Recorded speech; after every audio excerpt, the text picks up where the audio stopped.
Bonsoir, peuple de Dieu. Je vous souhaite la bienvenue dans l'église des révélations. Une fois de plus, je suis heureux car je vois que vous venez prendre connaissance du véritable évangile. L'évangile, le vrai, celui que le Père éternel nous donne chaque jour dans cette année 2025. Comme toujours, 2026. Nous sommes dimanche 4 janvier 2026.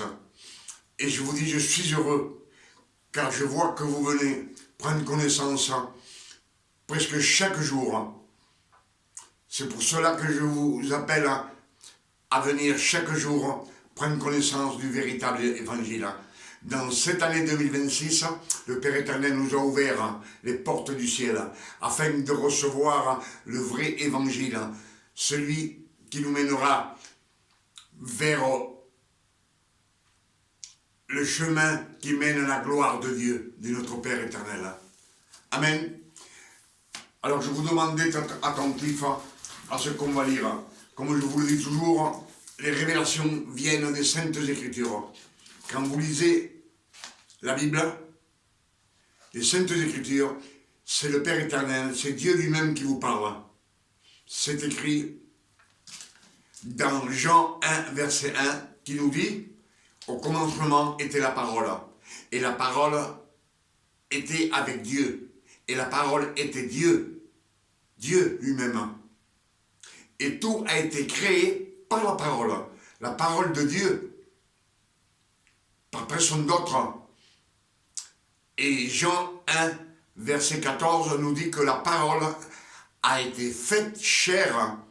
Le Père éternel a pris sa parole et il l'a faite chair, de la chair humaine, il l'a mis dans un corps d'homme, le corps du Fils de la Vierge Marie, notre Sauveur et Seigneur Emmanuel le Christ. Amen. C'est pour cela que je vous demande d'être attentif, afin de recevoir toutes les bénédictions que le Père éternel nous donne dans cette année 2026. Soyez attentifs. Ce que nous allons méditer ce soir, c'est Matthieu 20, la parabole des ouvriers loués à différentes heures du jour et de la nuit.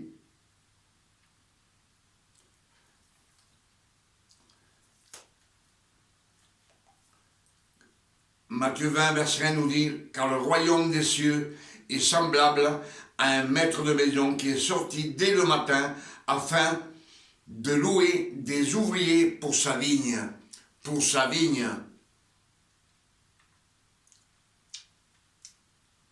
Dès le matin, le Père éternel cherche des personnes incrédules pour les ramener au travail de la vigne, en faire des serviteurs. Amen. C'est ce que nous dit Matthieu 20, verset 1.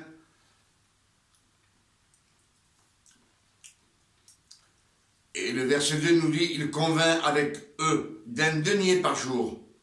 Un denier, cela veut dire un denier, c'est la vie éternelle. Tout dépend comment on se conduit et ce qu'on fait, si on est attentionné à notre travail avec le Père éternel et on suit ses ordres, ce qu'il nous dit. Amen. Il convainc avec eux d'un denier par jour et il les envoya à la vigne. Il sortit vers la 3e heure et il en vit d'autres qui étaient sur la place à rien faire. Les incrédules qui ne travaillent pas pour le Père éternel, qui ne font rien. Et il leur dit, allez aussi à ma vigne et je vous donnerai ce qui sera raisonnable. Ce qui sera raisonnable d'après votre comportement, d'après votre travail. Je vous donnerai ce qui sera raisonnable. ils allèrent et ils sortirent de nouveau vers la 6e heure et vers la 9e heure. Et il les fit de même. Il fit de même. Il les envoya à la vigne avec la parole. Le Père éternel, il prêche dès le matin afin de chercher des personnes qui viennent, qui s'intéressent à la parole de Dieu et qui viennent à la vigne travailler pour le Père éternel. Amen. C'est ce que nous dit Matthieu 20. Étant sorti vers la 11e heure, il en trouva d'autres qui étaient sur la place. Et il leur dit, pourquoi vous tenez-vous ici toute la journée sans rien faire? Ils lui répondirent, c'est que personne nous a loués. C'est-à-dire, ils ne sont pas au courant de la parole de Dieu. Personne nous a loués.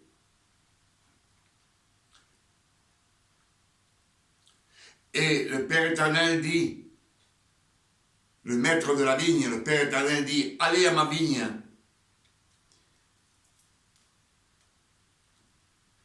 Quand le soir fut venu, le maître de la vigne dit à son intendant, à ses ouvriers, il leur dit, appelle les ouvriers et paye-leur le salaire en allant des derniers aux premiers. Les derniers qui ont commencé à la 11e heure. Amen. À la 11e heure. Ceux de la 11e heure vinrent et reçurent chacun un denier. Ceux de la 11e heure, la 11e heure, c'est quand c'est fini, le soir est fini, on ne voit plus rien, on ne peut plus travailler.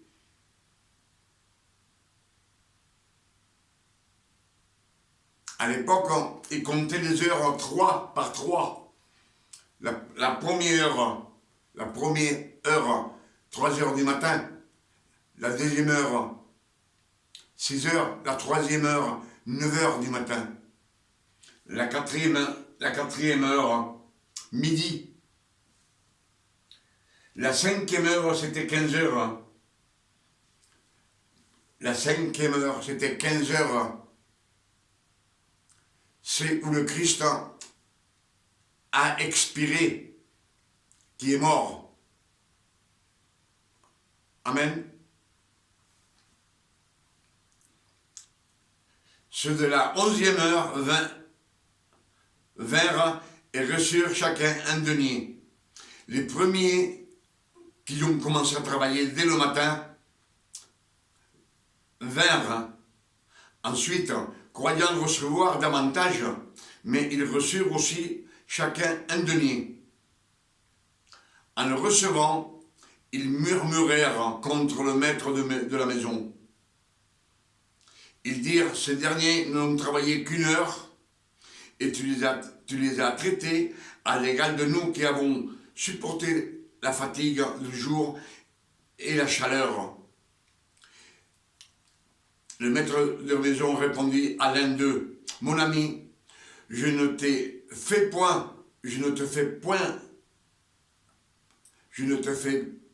pas tort. N'es-tu pas convenu avec moi d'un denier? Prends ce qui te revient et va-t'en. Je vais donner à ce dernier autant qu'à toi. Ne m'est-il pas permis de faire de mon bien ce que je veux? Ou vois-tu du mal, du mauvais œil, que je sois bon? Ainsi, les derniers seront les premiers, et les premiers seront les derniers. Amen. Là, il nous parle un petit peu aussi de l'Apocalypse. Vous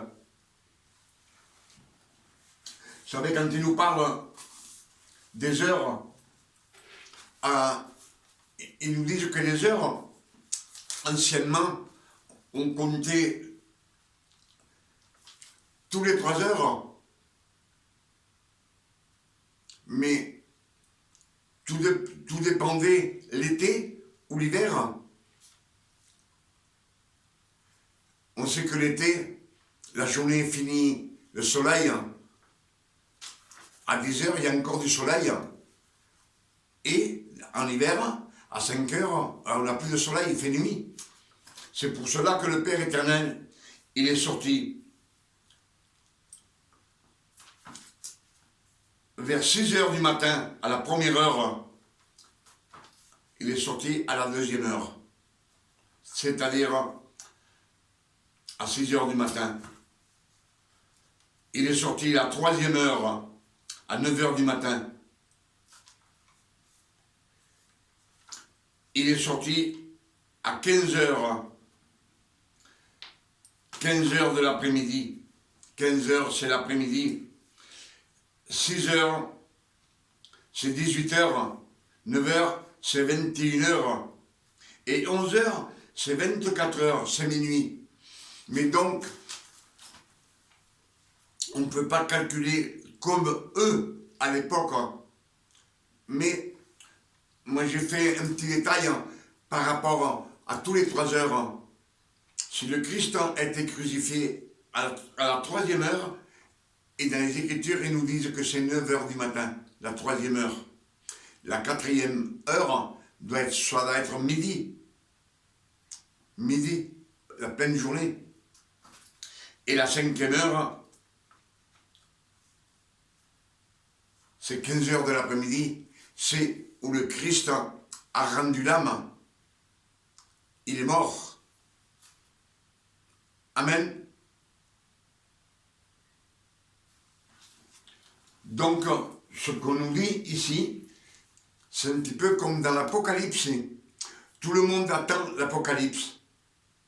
On attend qu'elle arrive. Mais l'Apocalypse a déjà commencé le jour où le Christ est né, le Fils de Marie. Les Écritures nous le disent. C'est là qu'ont commencé l'Apocalypse. Et là, on est à la fin de l'Apocalypse. La fin de l'Apocalypse, c'est maintenant. On attend le Père éternel qui descend du ciel lui-même. On est à la fin des temps. On est dans le 7e millénaire. C'est ce que nous disent les Écritures. Et là, on voit bien qu'il nous dit, les premiers seront les derniers.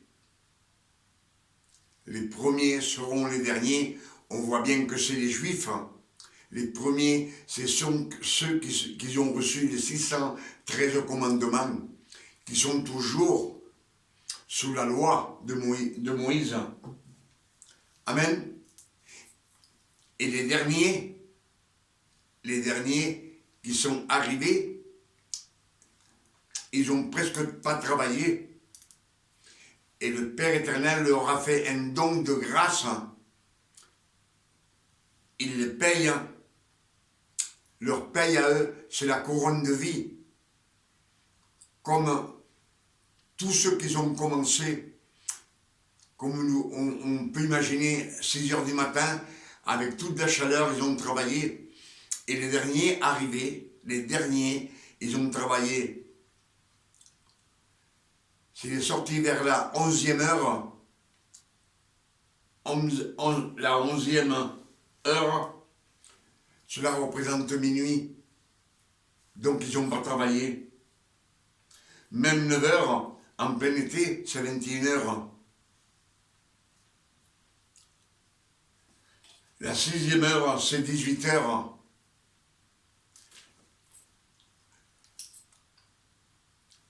J'ai fait un petit calcul, mais on ne sait pas exactement comme eux, ils comptaient les heures l'hiver ou les heures en été. Si le Christ est mort pour la Pâque, il a été crucifié pour la Pâque, ils nous disent, les Écritures, qu'il a été crucifié à la troisième heure, c'est-à-dire à 9 heures.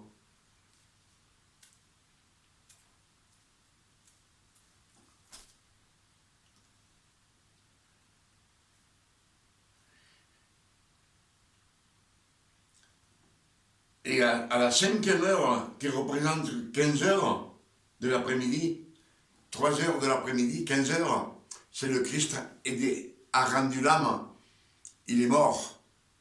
Le Père éternel l'a ressuscité 3 jours après. Amen. Un dimanche matin, on ne sait pas l'heure, mais on dit un dimanche, il a ressuscité le dimanche, parce que les apôtres, ils vont au tombeau de bonne heure.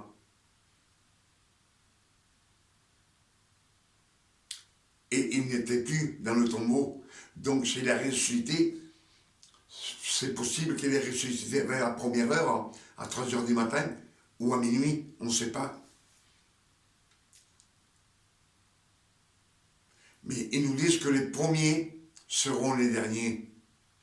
Les premiers, on sait que c'est les Juifs.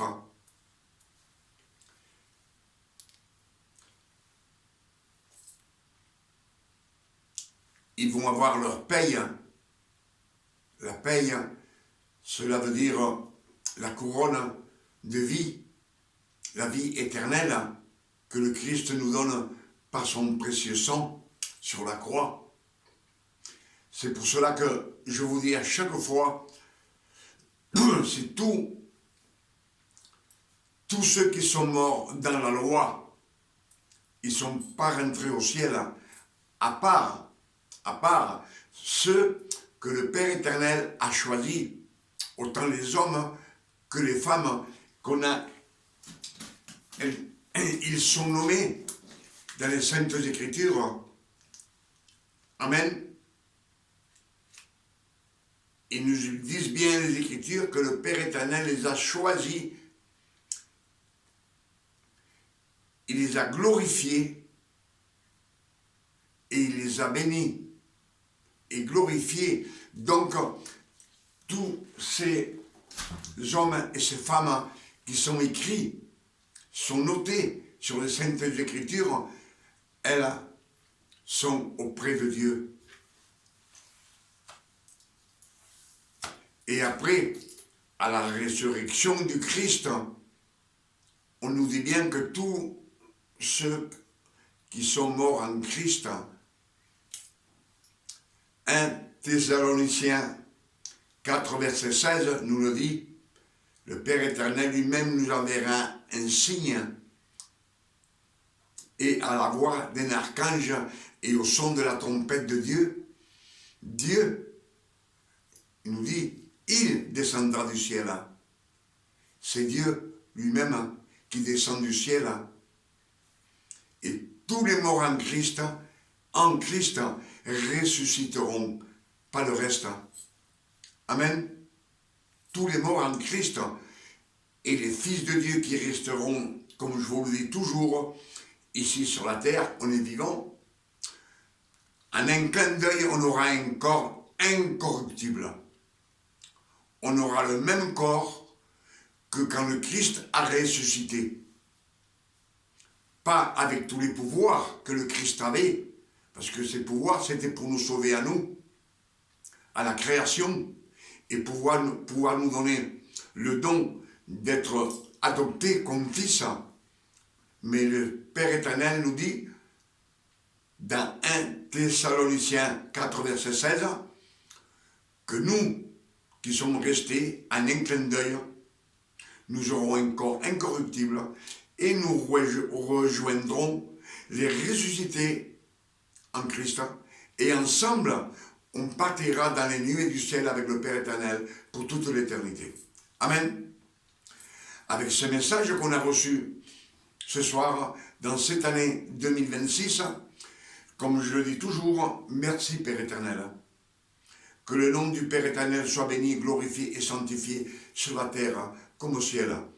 Et comme je sais que dans les Écritures nous disent qu'on est à la fin des temps et que le Père éternel est prêt de venir chercher l'Église, je lui demande, au nom de notre Seigneur, Emmanuel le Christ, qu'il vienne vite, le plus tôt possible, chercher ses fils, qu'on puisse partir avec lui dans les nuées du ciel.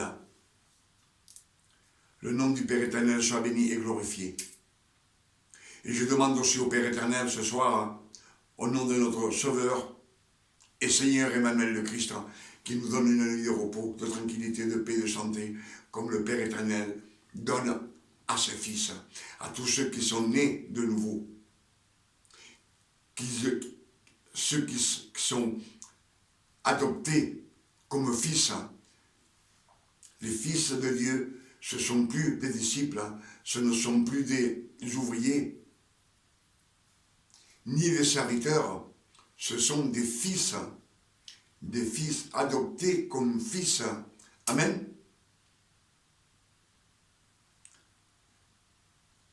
Je vous invite à venir demain dans l'église des révélations. Le Père éternel va nous inonder cette année 2026 de beaucoup de révélations. Je le dis parce que je sais que le Père éternel va nous donner beaucoup de révélations dans cette année 2026.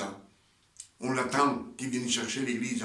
Et le Père éternel veut que le monde entier sache la vérité et que le monde entier puisse être sauvé de la vie éternelle.